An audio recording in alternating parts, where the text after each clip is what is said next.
Always gotta wait for the thunder. Welcome back, or welcome to Stormwatch. In case people don't know what Stormwatch is, we'll introduce it real quick. It's a weekly thing where the three of us and some guests sometimes talk about all the bad things that happened last week and some of the bad things that might happen this week, and maybe some of the good things. I mean, there is some goodness mixed in with some of the badness sometimes. With me, as usual, today is Kimber, one of our amazing product managers and honorary Grey Noise Labs member. Kimber, how's it going? It's going pretty good, getting back from that Labor Day weekend and enjoying our new time slot of being on Tuesdays. Yeah. Does feel really nice a little bit. The Monday crunch was pretty brutal, not gonna lie. Yeah, not great. And we also have with us the herder of Grey Noise detection engineering and security research, Glenn. Glenn, how's it going? It's going pretty well, trying to get the caffeine to kick in a little extra quick this morning. I will say I would say I appreciate you sending the Texas heat up to New England, but I don't actually. And now we're not melting like you are, or you were. Are you still melting down there, by the way? Yes, I think we have a week left of melting. Okay. Yeah, it's like I've always heard about false fall, and like last week was pretty nice, and then this week is like actual hell. That's really strange. Oh, Kimber, are you still in like the DC area? I am in DC for one more week. Oh, you're gonna be like humid as all get out. It's gonna be pasty, really, really bad pasty down there. What a strange climate to be in a swamp. We should just add actual weather to this. We should. I mean, we could. We could. I mean, I am sort of an amateur meteorologist. I could totally show models. And Bob are. Yeah, it's true. You too. Yeah. Yeah. And I have practiced the map movements like this, so I could totally like show you frontal movements going that way and that way. So I just can't wait until we do it with internet noise, when we have the actual internet weather map and we're seeing the ebbs and flows of the storms and the sunshine and the pressure systems. Cool. Well, it's been an interesting week of activity last week, and this week is a bit foreboding as our Overwatch. Hey, Ashley, thanks for. And if I always forget to mention at the beginning, Ashley, our great Overwatch, make sure all this runs smoothly and does all the cool little text tricks and animation tricks that you see. So we're gonna get right into it. So I'm gonna jump to the Stormwatch window. Look at that. And we'll get over here. And first off, totally forgot about this. I'm really glad I put it in a slide. We turned 6 years old on Friday. Woo! That's this many. Happy birthday to the baby. I don't feel a day over 50. Anyway, first grade. We're going to first grade, everyone. We're growing up. We're learning how to read. And as we had a little internal.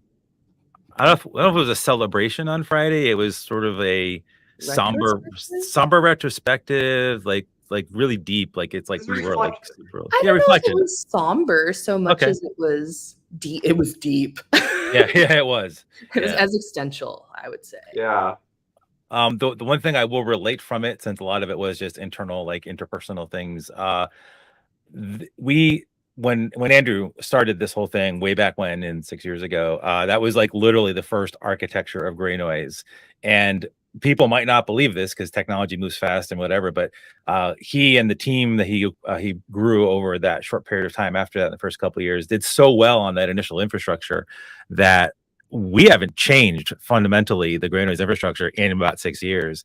And this week, which we'll talk about in a little bit, it does, and we mentioned it before, but our architecture fundamentally changes. It's really, the word exciting doesn't even really begin to cover it, but I'm not going to search for a word on here. So it's exciting what new capabilities we're going to have, what new data we're going to have, how many more bad guys we're going to catch, and how much more enablement we're going to give to all the folks out there that rely on us.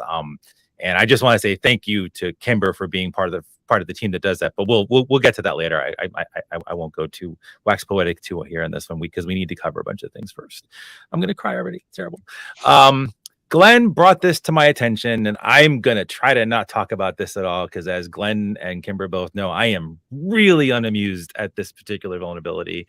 Glenn, would you like to introduce this one to folks? Yeah, all right, so 9.8 on the charts, right? It's a quote, like if we're quoting the VMware advisory, authentication bypass vulnerability due to lack of unique cryptographic key generation.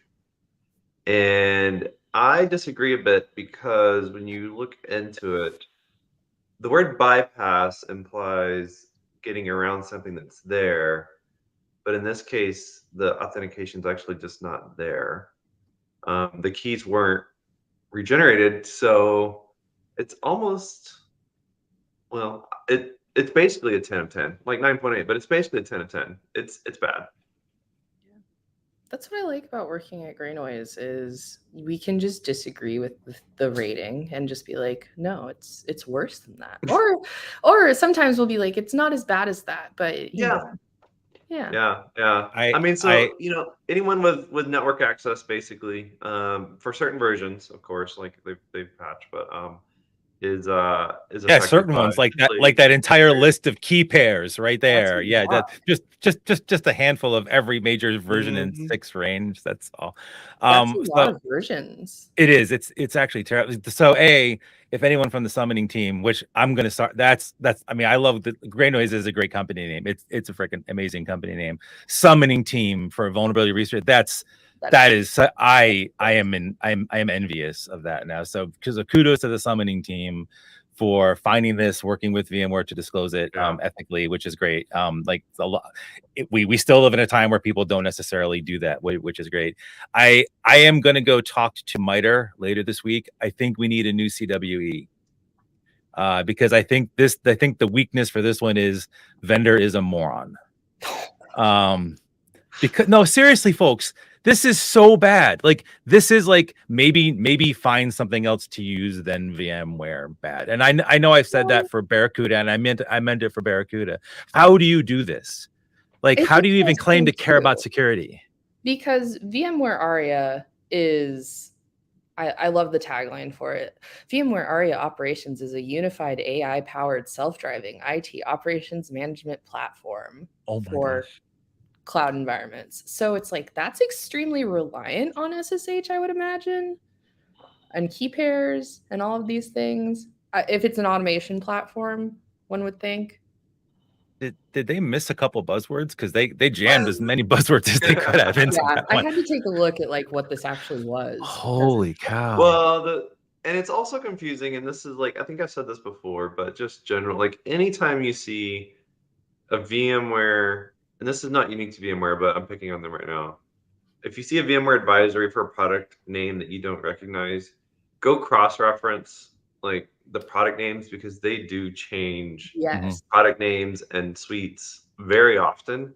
This used to be VMware Realize? Yeah, this one was, which was something else before that. And so, you know, like I think it's very easy to think that you're not affected by this when you might be. And since this one is like I said, 10 of 10 bad, you know, it's worth the extra double take to make sure that you're not.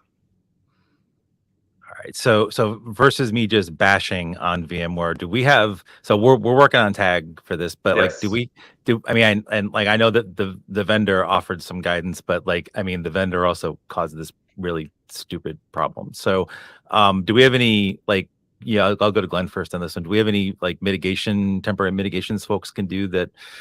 I mean, the reality is like these keys have been out there for a couple of days now. So anyone that's got one is on the internet with SSH exposed. I mean, generally, like you wouldn't want this on the internet, the public internet to begin with. Like, just you can't, like VMware, like any edge device or items like this, you know, shouldn't be full public. Throw it behind a VPN, at least give you some kind of access control there. And that's just like a general policy, general blanket for a lot of these phones.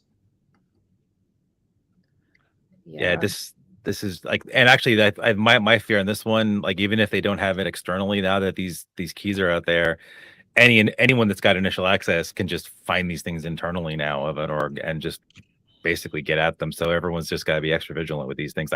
Whatever extra monitoring you can put on this kit, if you have it, please do. This is not great. It's not great at all. Hard-coded authentication keys. Great. It's great. It's 2023. We have flying cars now. We actually do have flying cars. I saw that the other week. So we have flying cars, but we don't have safe enterprise software. It's great. It's just great. Before I get to the next slide, thank you for the congratulations, Justin. We had a observer let us know the happy birthday. That's great.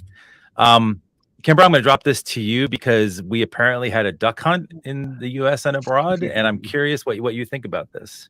I'm so curious if this is true or not, that they called it Operation Duck Hunt, because they were specifically targeting the Quackbot infrastructure, which, hilarious. So this is not necessarily something that we would see on gray noise, because the primary way that it proliferates is through phishing, and it then has this really interesting infrastructure of like rotating C2. So they'll see things go in and out of it. From what I understand, there were like, I don't know, 600, 800, somewhere around there, like nodes that were controlling everything. Basically, the important takeaway from this is like thousands of computers affected, thousands of businesses affected by this. They may not have even known about it, but the FBI is going in there and actually like taking down a botnet. I'm very curious if we're going to see more of this in the future, because this is like one of the largest contributors of bad shit. So to say, like just bad stuff in general, is these really large botnets where they can just sit forever and swap around, move around. And like we have a government agency here, like coordinating with other international agencies to take this stuff down, which is like what needs to be happening, in my opinion. Like we know that this stuff is out there. We can locate it. We can find it. We can see how it proliferates. But like, how do you take that down? You have to get the governments involved at this point, because people aren't just going to do it out of the goodness of their hearts. So this is just very interesting news to me. Yeah. Like Sister's been killing it this year, especially. Like they've been doing great the past couple of years, but just the fact, just with all of the work they're doing in the vulnerability space, period, keeping the agencies and critical infrastructure informed and helping them get better, and then being in operations like this, I mean, it's almost hopeful that, like you were saying, like if they can continue to do this and work together with the Five Eyes and other Five Eyes and other places, other orgs and regions, I mean, I don't think the internet's gonna ever get cleaned up perfectly, but like they're going to set folks back a lot and have cause adversaries to change the way they behave, and that's always good when they have to regroup instead of being able to just continue to attack. It'll be really interesting. A lot of people are saying that we'll probably see a huge wave of it as retaliation.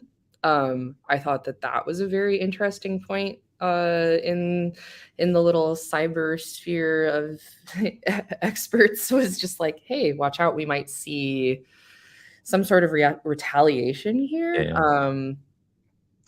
I wonder, like, I mean, this started as like ages ago as just a banking Trojan, and has evolved into so much more, including a ton of ransomware use cases. So I almost wonder if this is more focused on curbing ransomware, which we know has been a little bit more of a focus, if that's what was like the tipping point for this, or like I'm always curious in the backstories for these things, because I know like getting that many agencies to work together has got to be a nightmare, and coordinating that and then getting something done at the same time.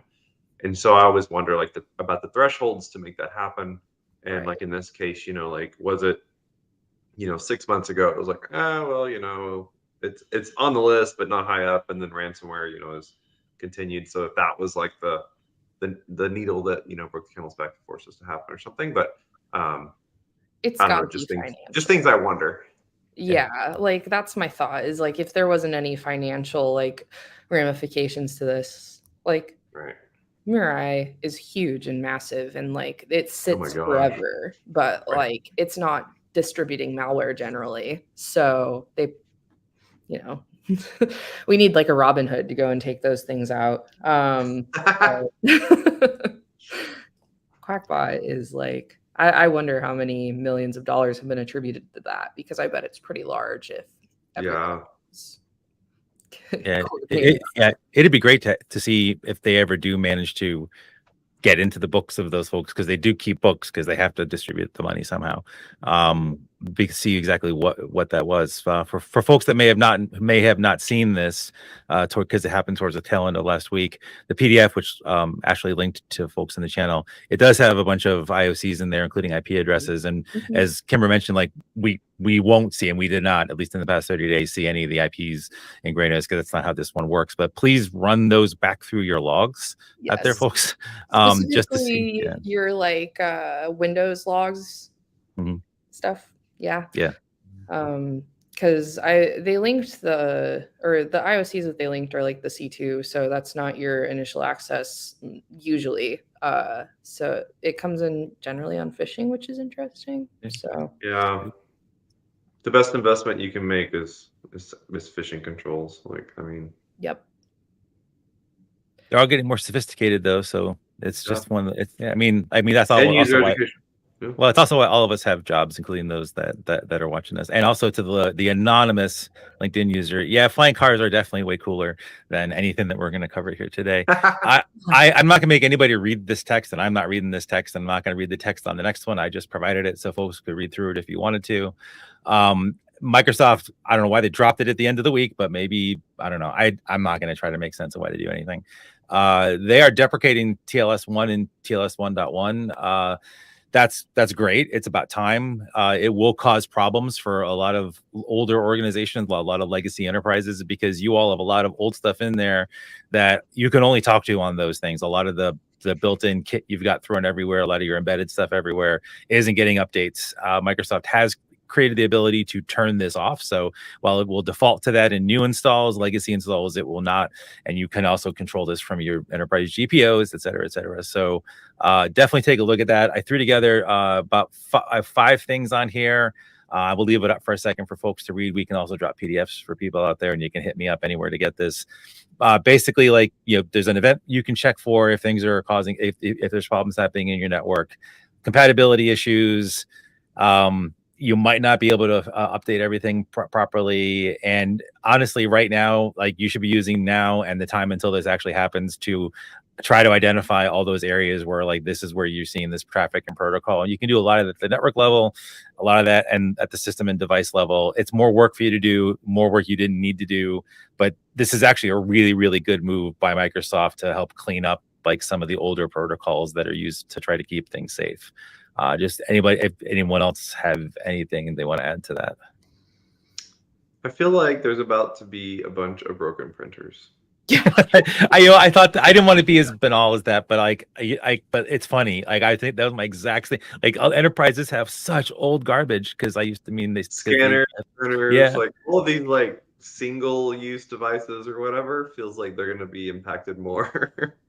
Yeah.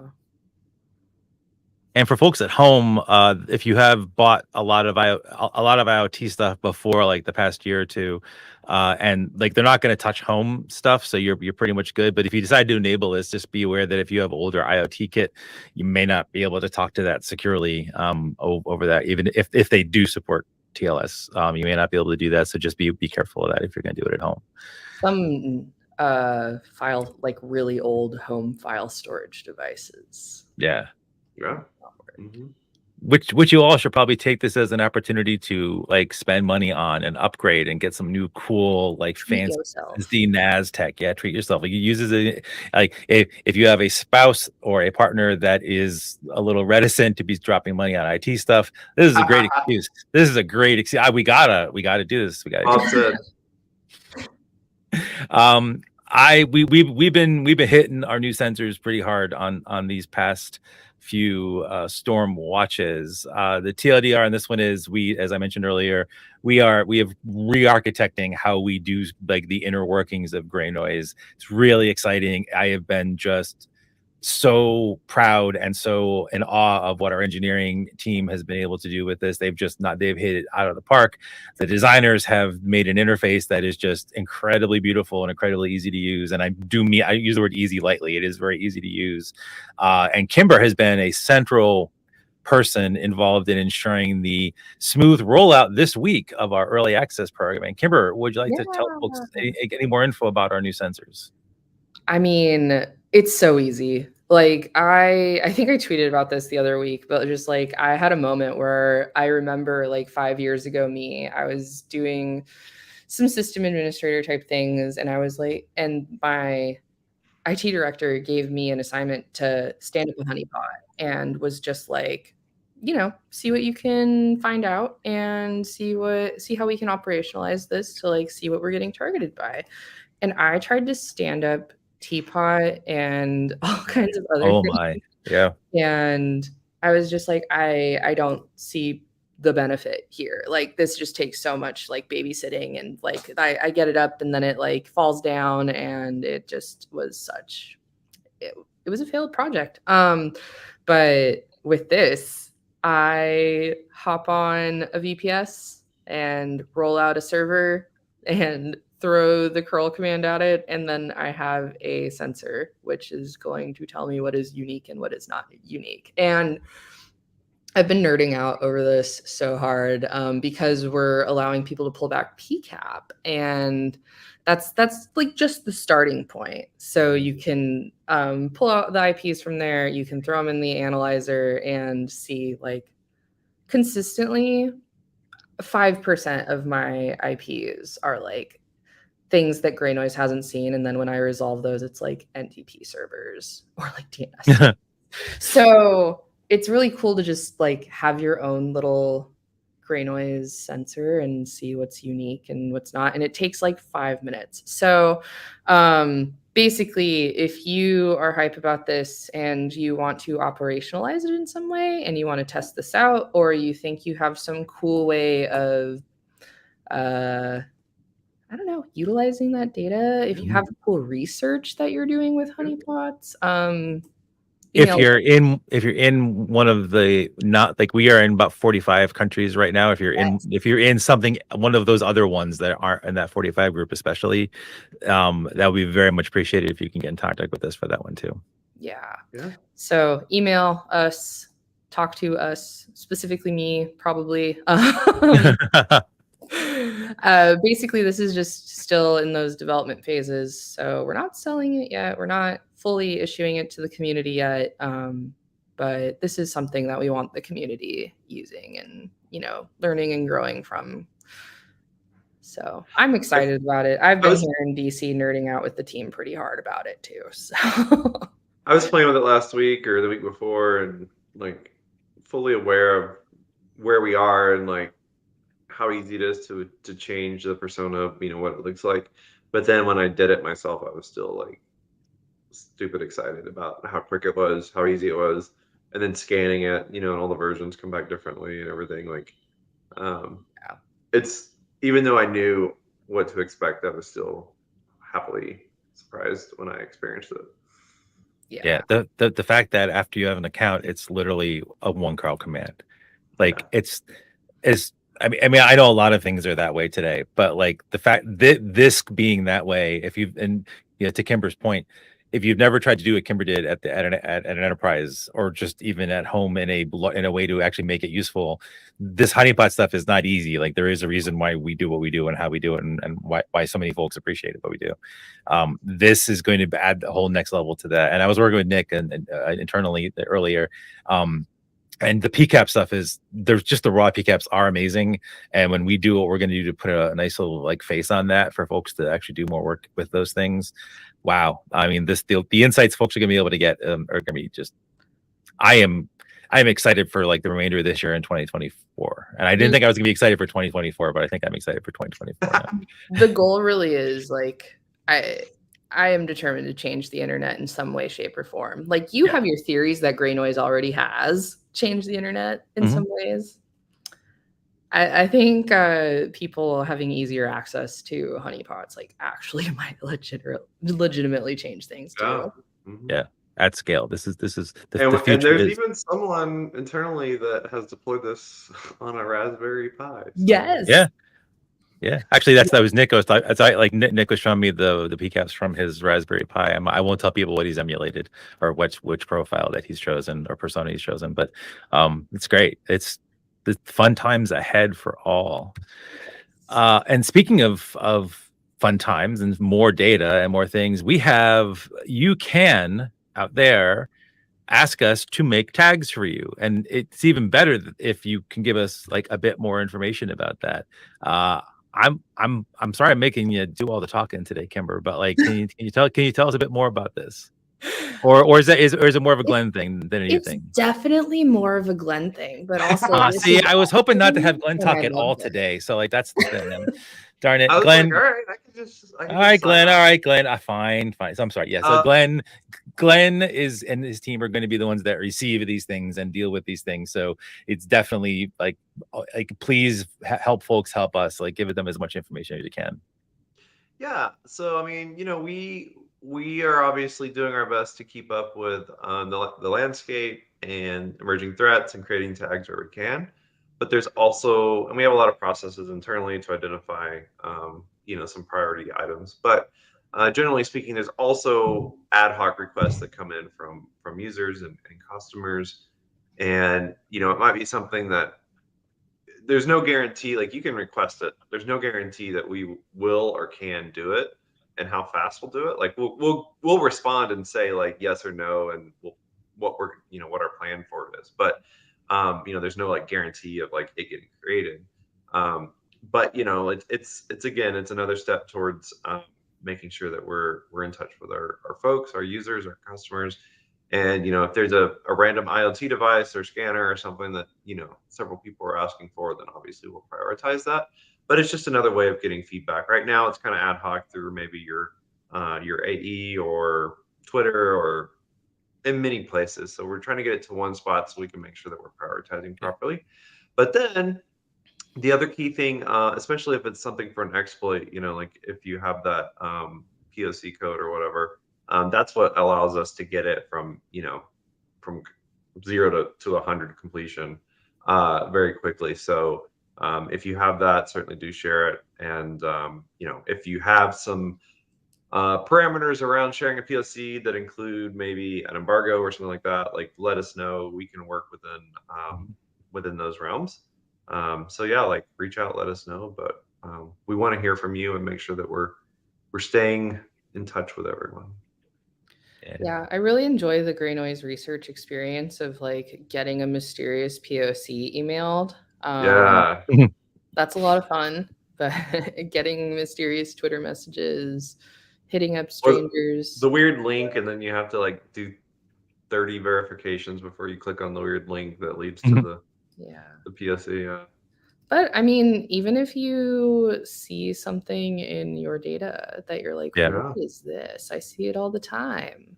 Yeah. That could be something to make Gray Noise tag. Because again, we have tags. Yeah, our tags are not all just for malicious. I think most people know that, but maybe some don't. We do tag for benign things, crawlers, or like search engines or research institutions. So like, again, a core value of ours is also telling folks what not to worry about. And so if there's something in your logs all the time over time that is benign, we will of course verify that. However, it might be only affecting a smaller part of the internet that we just haven't got to yet. So yeah, it doesn't have to be a malicious tag. Yeah, and I will totally break the process. And like, if you are like me and you will never log into Twitter ever again in your entire life, we do a Gray Noises on Blue Sky, and you can hit me up while you're having a little bit of trouble, like getting access to our Gray Noise handle on Mastodon. But you can hit me up. You can put your Mastodon handle there, and I'll be glad to interface with you on there. If you are also like I am, will never ever give Musk another amount of your attention ever again. So to go back from like newsy things to like, hey, what's going on with Gray Noise things? Last week we had a discussion because like I noticed this ping extra activity, like lots and lots of extra activity, and something that we really should just see either like a baseline view of or almost nothing, which is like someone trying to use an old CVE to like poke at what's on NetScalers. Virtually, I mean, I haven't looked to see on the scanner side of the house because we don't really do the scanning side, but there aren't a whole lot of Citrix boxes out there that actually have this 2019 CVE associated with them. And we were having a bantering about like, hey, what is this? Because like we don't know, like we don't attack the internet. I mean, like I don't, at least. Glenn may have a side gig where he also attacks the internet. I have no idea. But we were positing that maybe this is folks trying to see if there are some, where the netscalers are, like maybe try to figure out like if they still have this LFI, or maybe just use the LFI as a cover for an inventory scan, because like they sort of have to do that to try to get around some of the stuff that we look for. And noticing some ransomware activity and ransomware news of the past week. That's why the Apace thing is on there. Apace has been going crazy with a bunch of CVEs. Like one is the Citrix, that particular Citrix one, and that particular Avanti one. And it's just weird that we saw that activity, and then the ransomware stuff got tossed out into news at the end of the week. And we've been seeing elevated activity in both of those two things, like we have throughout August and towards the end of August on there. So like one reason why I wanted to throw this up there is like, don't ignore like the ones that, like, it's a 2019 CVE that's like 4 years old, and most people are going to be like, yawn, 4-year-old CVE. And like, yeah, you may not be vulnerable to it, but maybe use that as a, hey, if someone's trying to hit you with this, you have to prepare for an onslaught of something else happening later on, or is there a new thing coming out that you have to be aware of it? This looks like it's becoming a more of a regular occurrence by attackers, like using some old CVE that everyone's going to ignore the activity of and not actually just take notice of it. So while you can block that, and probably should block that, at the same time, like maybe make note of it, use our platform, use your logs to kind of go see that. But I'm also intrigued that we continue to see activity around two things that the pattern before this, like the first half of the year, was a couple blips at the beginning of a new thing being dropped, and then not a whole lot after that. And now we're actually seeing regular stuff on there. So I wanted to get the thoughts of both of my team members as well too. And I'm going to just bring it back to the three of us real quick to get rid of the graphs for a second, just because I want you all to see everybody on the show. Any other commentary than that? Like, it's weird change up behavior, just weird change up. It's just weird to me. I don't know.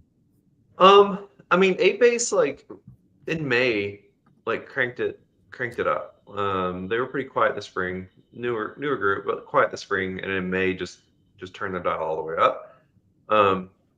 So I'm not certain if this has been like at that threshold all summer as far as like their vulns, but it is interesting to see or to think about like a change in behavior where one, like, of course, like O-days are called O-days for a reason. We don't know what we don't know. So anytime you see a spike on an edge device, especially after the last 3-4 years, that automatically just kind of makes you like perk up a little bit.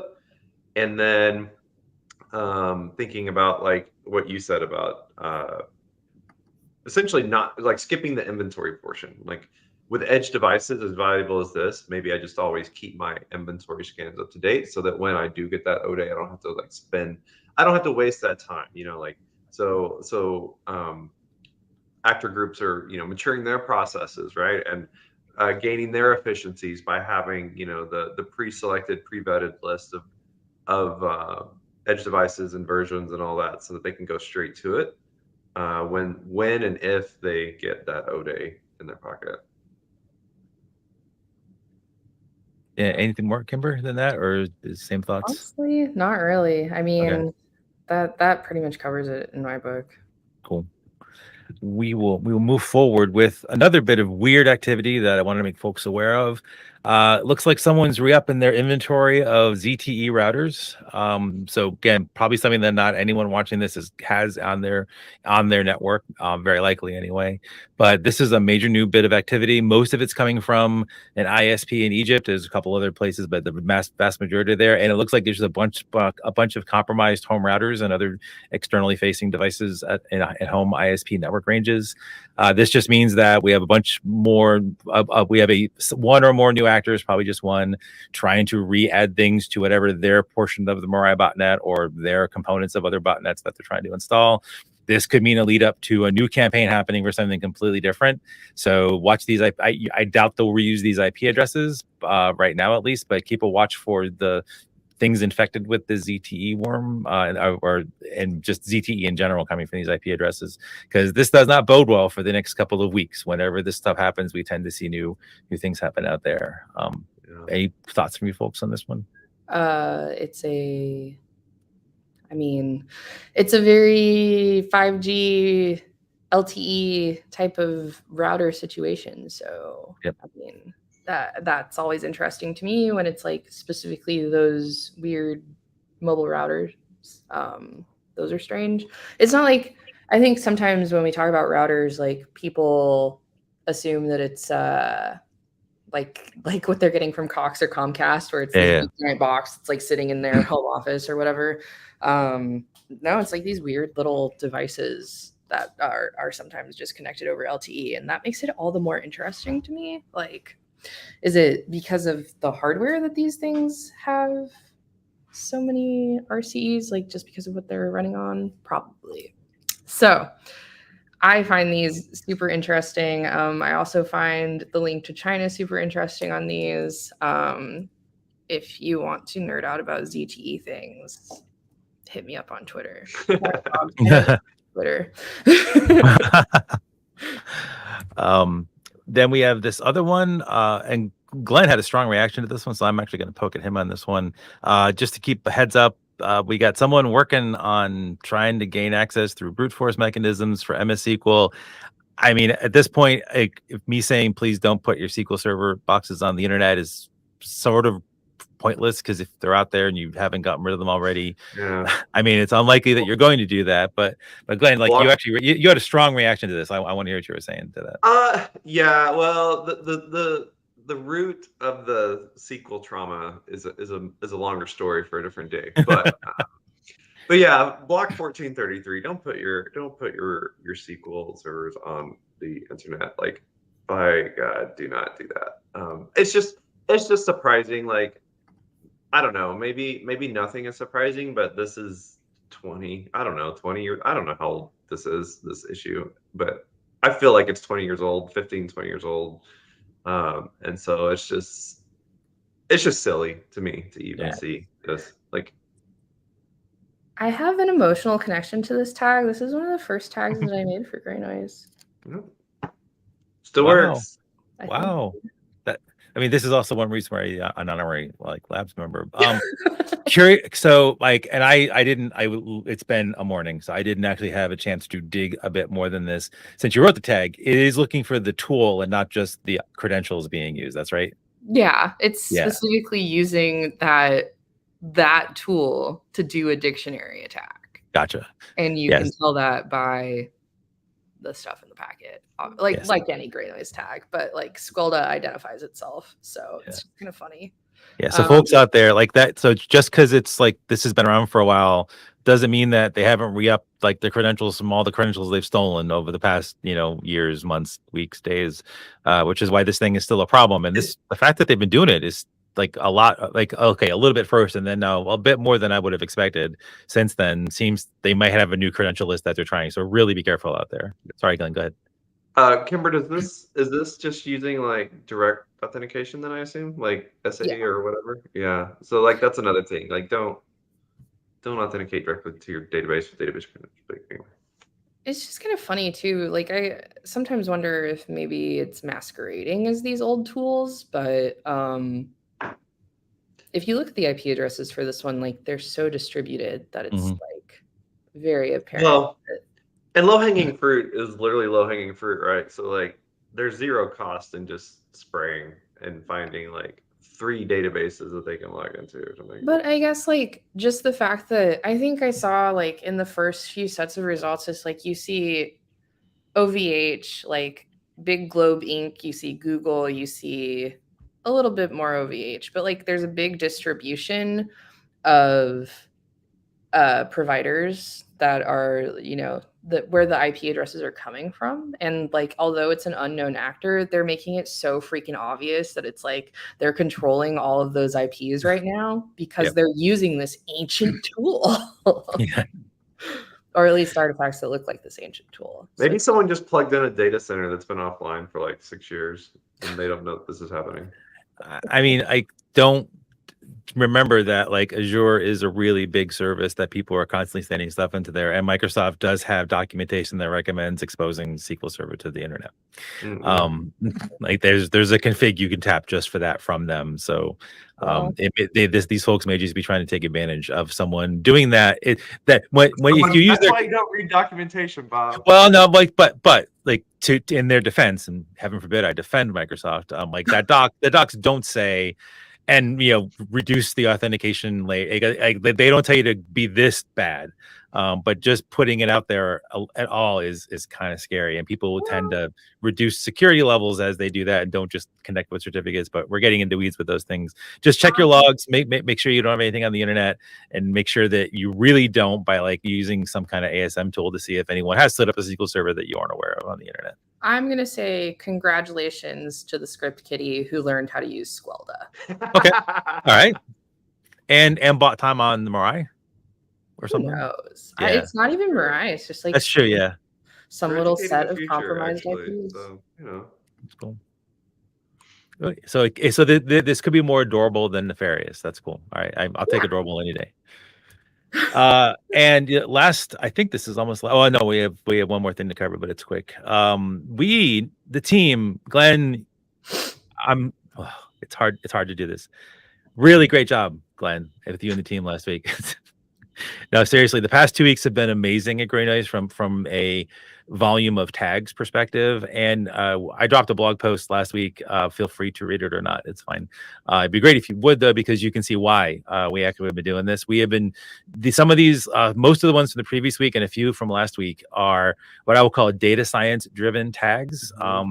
We are employing some really new early warning stuff at Grey Noise, and more to come on that one. We have teased it over a couple storm watches ago, but we'll dig into it like in a bit more in future ones, and maybe even give some folks access to it moving forward.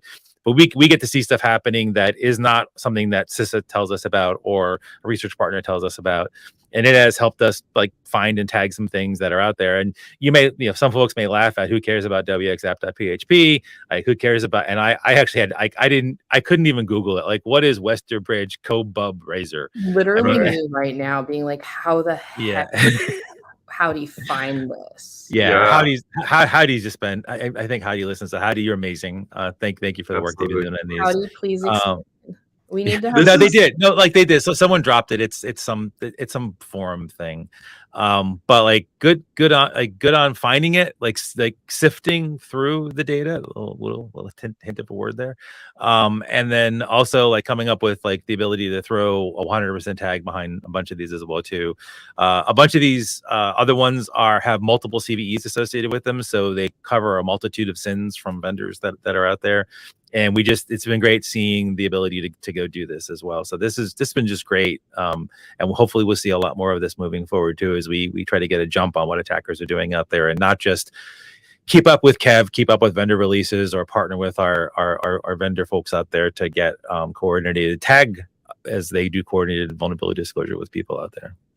Yeah, this is like last week was a super awesome example of like the different teams internally working to make these tags happen faster. Like you kind of hinted at, these were data science driven, where we're doing some experimentation essentially for our, I don't know if CISA trademarked Kev, but like the Grey Noise Kev essentially.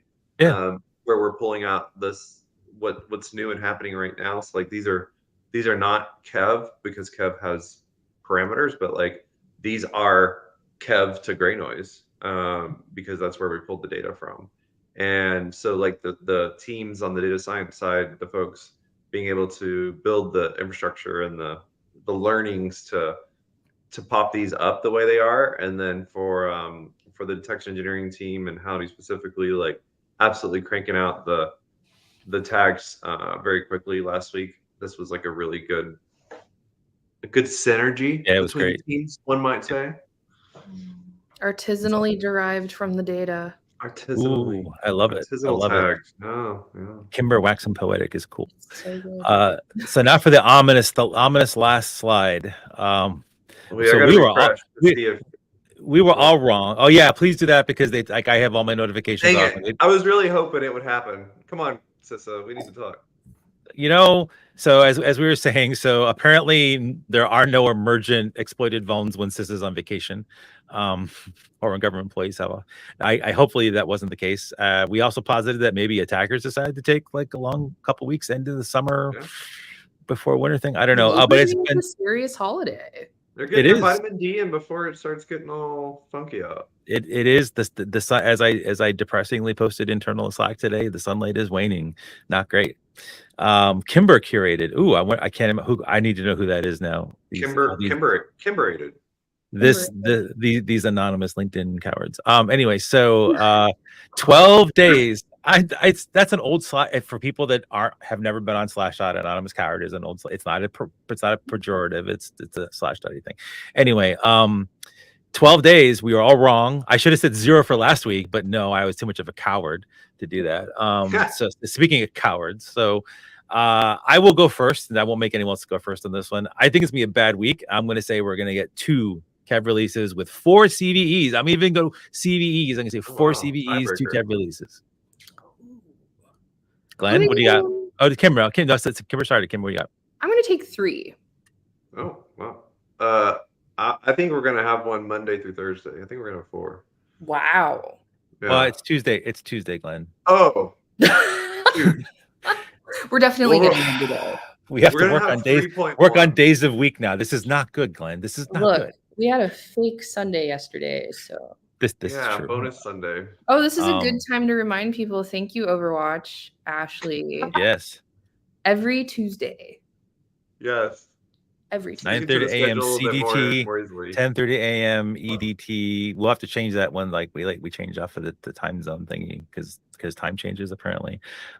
So yeah, great week last week from a Grey Noise tag perspective. Terrible week from an attacker perspective. Horrible week from an incompetent vendor perspective this week. Not great. So. Hopefully folks let us know what you'd like us to cover if we aren't covering what you like us to cover. But I really appreciate the insights that you have brought, Kimber, today. Yeah. Any final words for everybody?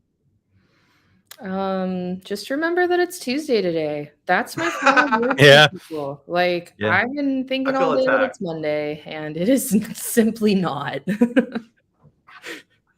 And Glenn, any parting shots?